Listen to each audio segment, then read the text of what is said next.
भाजपा को लेकर भविष्यवाणी करने का मतलब है अपनी बात को गलत साबित करवाना। अधिकांश बार भारतीय जनता पार्टी ऐसे फैसले लेती है जो मीडिया कर्मियों की अटकलबाजी से हटकर होते हैं। हरियाणा के प्रदेशाध्यक्ष के मामले में भी ऐसा हो सकता है। भाजपा कोई नई रेखा खींच सकती है, भाजपा कोई चौंकाने वाला फैसला भी ले सकती है, लेकिन अनुमान लगाना हमारा काम है और फैसला लेना भाजपा का। सूत्रों के हवाले से छनकर बाहर आई सूचनाओं के सहारे हमारा अनुमान है कि मोहनलाल बडोली ही दूसरी बार भाजपा की कमान संभाल सकते हैं। कोर ग्रुप से जुड़े लगभग अधिकांश नेता बडोली के नाम पर सहमत हैं। किसी भी समय उनके नाम की घोषणा हो सकती है। कुछ अन्य मीडिया रिपोर्ट्स में भी ऐसा ही दावा किया जा रहा है।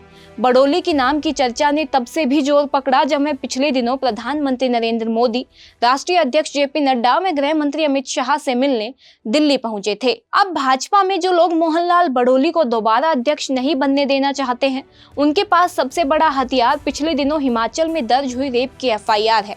लेकिन अब इस मामले में सामने आए नए घटनाक्रम इस बात का संकेत दे रहे हैं कि यह बडोली को फंसाने की साजिश भी हो सकती है। अगर पार्टी मोहनलाल बडोली को रिपीट नहीं करती है तो ऐसा संदेश जाएगा कि पार्टी ने बडोली पर लगे दाग को सच मान लिया है। कम से कम भाजपा विरोधी दल तो ऐसा ही प्रचारित करने का काम करेंगे। खैर, अब हम मोहनलाल बडोली के कार्यकाल की बात करते हैं। मोहनलाल बडोली के कार्यकाल में पार्टी ने पहले अक्टूबर 2024 में हुए विधानसभा चुनाव में स्पष्ट बहुमत हासिल किया और इसके बाद 2025 में निकाय चुनावों में विधानसभा में ऐसे समय में बहुमत हासिल किया जब यह कहा जा रहा था कि कांग्रेस सत्ता में आ रही है और भाजपा जा रही है। दूसरी बड़ी उपलब्धि रही नगर निकाय चुनावों की। भाजपा ने 10 में से 9 नगर निगमों में भारी बहुमत के साथ जीत हासिल की।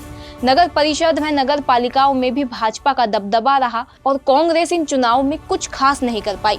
मोहनलाल बडोली को इसका इनाम भी मिल सकता है। सदस्यता अभियान में भी बडोली के कार्यकाल में नया रिकॉर्ड बना है। उनकी अध्यक्षता में ही पार्टी ने हरियाणा में 45 लाख से अधिक सदस्य बनाए हैं। हालांकि सक्रिय सदस्यों के मामले में पार्टी की उपलब्धि थोड़ी सी कम है, लेकिन बडोली के प्रयास राष्ट्रीय स्तर पर सराहे गए हैं। बडोली के पक्ष में सबसे खास बात जो हमें नजर आ रही है वह है नायब सैनी से निकटता।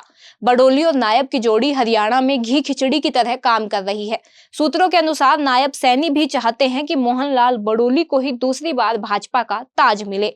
ऐसा इसलिए भी कहा जा सकता है क्योंकि अगर कोई बहुत वरिष्ठ नेता भाजपा की कमान संभालेगा तो नायब सैनी उनके सामने जूनियर पोजीशन में रहेंगे। पार्टी ऐसी स्थिति पैदा करना नहीं चाहेगी, नायब को खुलकर बैटिंग करने का मौका देगी। बडोली के लिए यह स्थिति भी एक प्लस पॉइंट है। दोस्तों, इसी आधार पर हमने मोहनलाल बडोली के फिर से अध्यक्ष बनने की संभावना व्यक्त की है। आपको हमारी यह रिपोर्ट कैसी लगी कमेंट बॉक्स में जाकर बताएं और आपके अनुसार कौन होगा भाजपा का अगला प्रदेशाध्यक्ष, यह भी कमेंट बॉक्स में लिखना न भूलें। धन्यवाद।